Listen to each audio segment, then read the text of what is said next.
Well,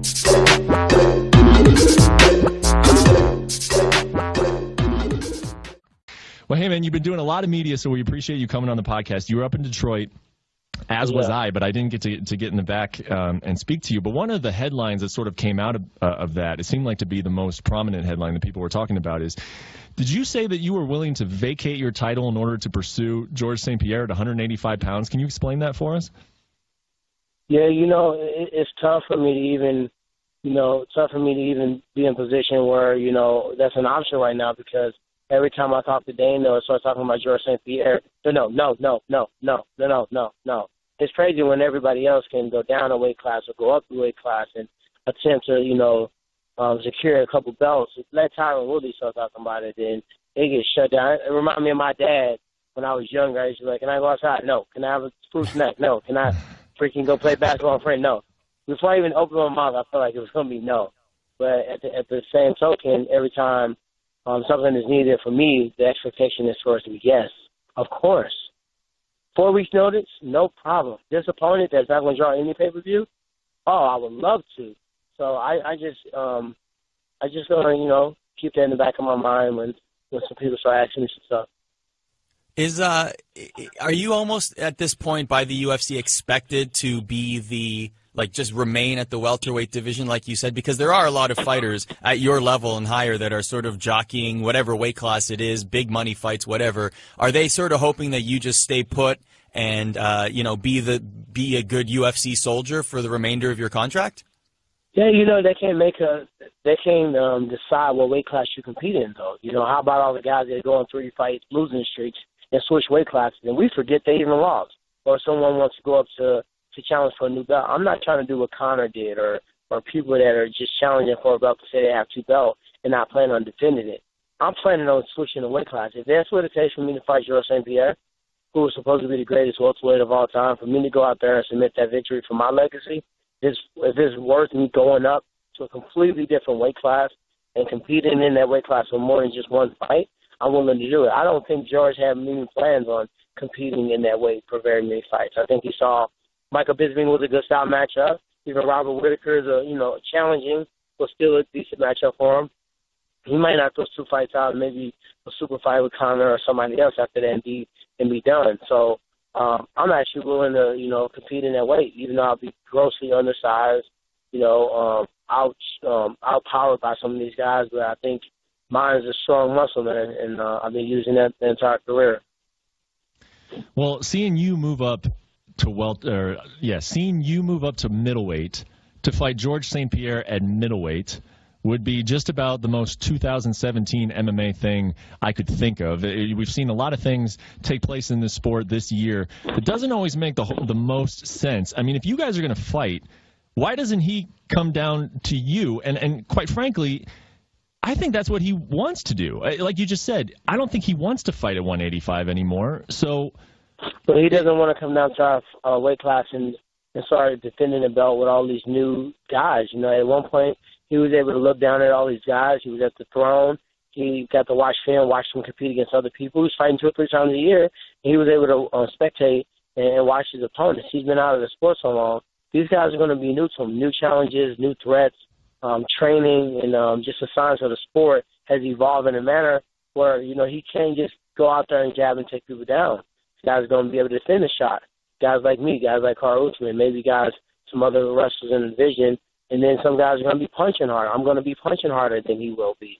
It's going to be very tough for him to implement some of the same game plan that he's done on other people. And I think he has to evaluate, do I really want to do this again? Do I want to make this run again? Didn't I already do this? Do I got to really prove myself again? No, let me just take and select fights that are going to be big fights, make a lot of money, and that's what I really want to do. Yeah. So what do you think his plan is right now? You think he's trying to just freeze out the UFC, wait until they give up and they strip him of the title, they move on with the middleweight division, and then what? Fight Conor? Is that his plan? Oh, for sure. What kind of injury did he have? Colitis. Okay.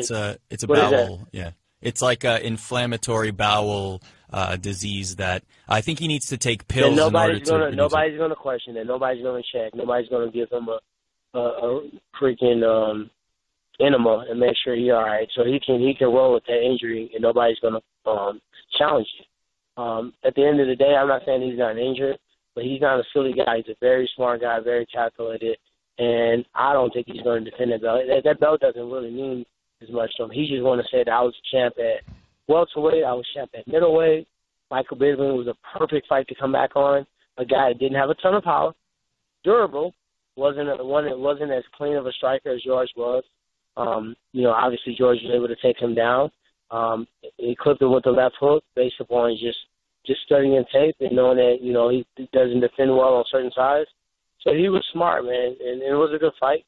Bisping, in my opinion, was having his great moments in the fight as well.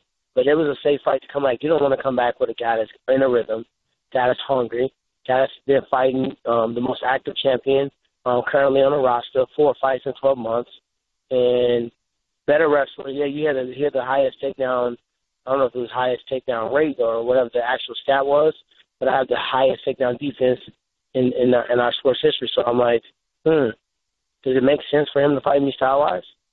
I don't think so. No, not if he doesn't have to, and not if he can. He doesn't have to. Like, I don't think he's scared of me. I mean, he's faced everybody. He earns that. I don't think he's scared of me. Of course, I'm gonna say it so I can try to poke at his ego to make him step up and take the fight. But my honest and true opinion, no, I don't think he's scared of me. I don't think Nate Diaz is scared of me. I don't think Nick Diaz is scared of me. I think Bisping might be scared of me, but outside of those guys, I think they're just trying to make smart moves.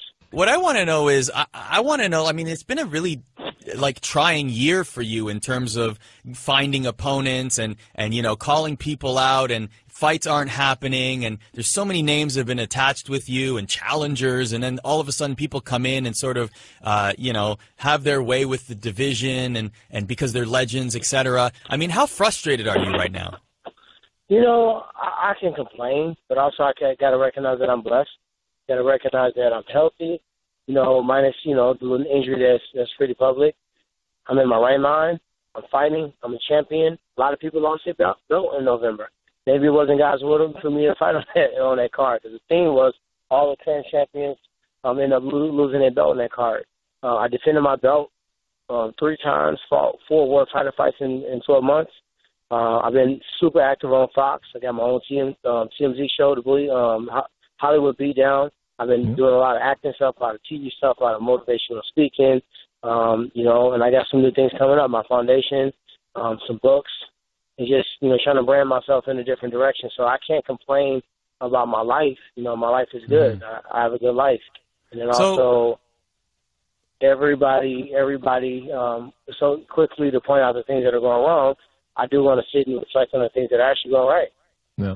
So with all of that said, is it official that you've made the decision to postpone the shoulder surgery? And if so, I don't know yet. I don't feel rushed. You don't know? Okay. I mean, if it was an Nate Diaz situation, yeah, I would have definitely postponed it. If it's boo-boo the fool, probably not. It's not worth it. I'd rather, go and take care of it and get it done. And it also depends on the style matchup. I've had this situation before. I competed with it for a full year without actually being able to function normally. And I know which style matchups,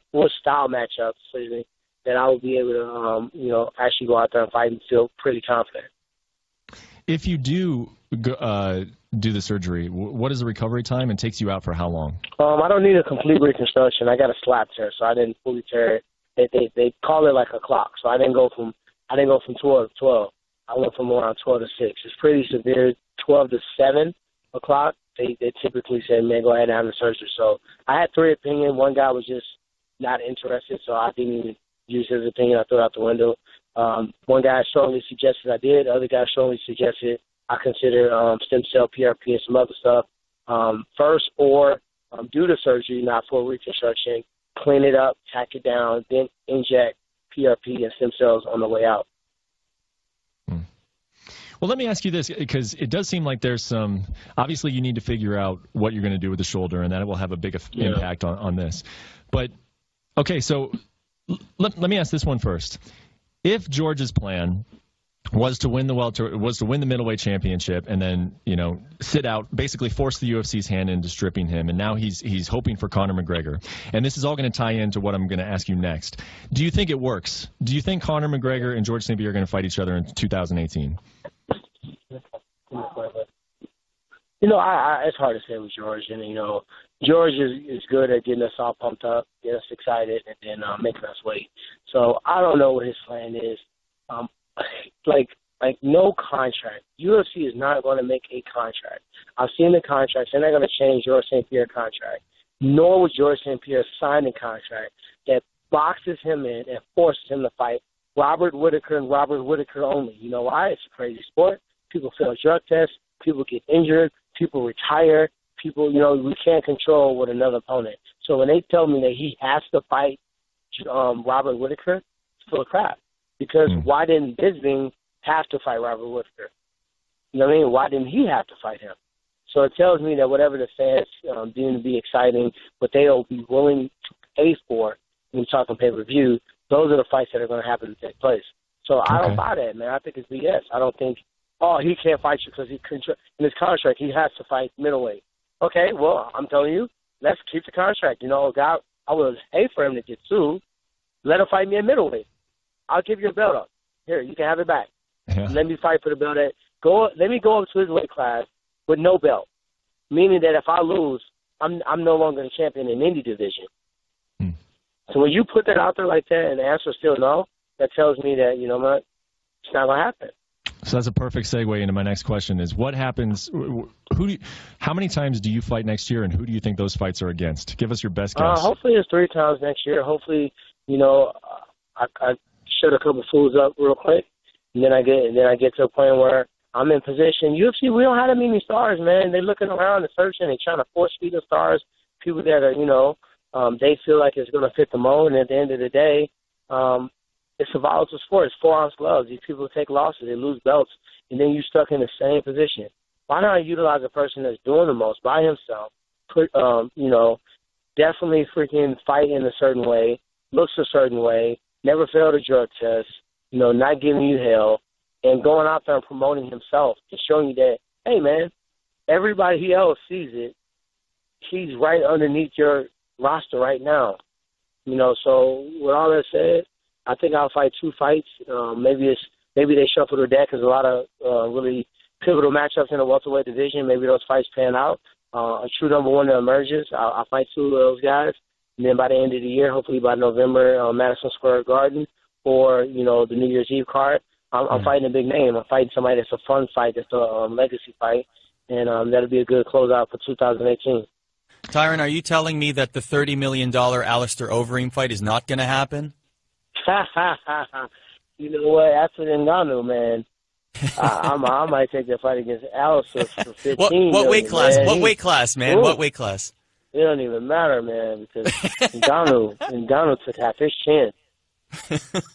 Yeah, that's gonna be a tough one to bounce back from for Overeem. That was a spectacular knockout. Which, by the way, hopefully he takes his time and doesn't try to rush back in and redeem himself for pride and try to swipe that loss off with a win. Hopefully he really recognizes how severe concussions are and how they can be deadly if you don't take them serious. Yeah, I agree. Hey, Tyron, take care of that shoulder. We appreciate it. Stay out of the doghouse. I know that Dana White's telling you no a lot, but at least he's not mad at you, right? At the moment. At least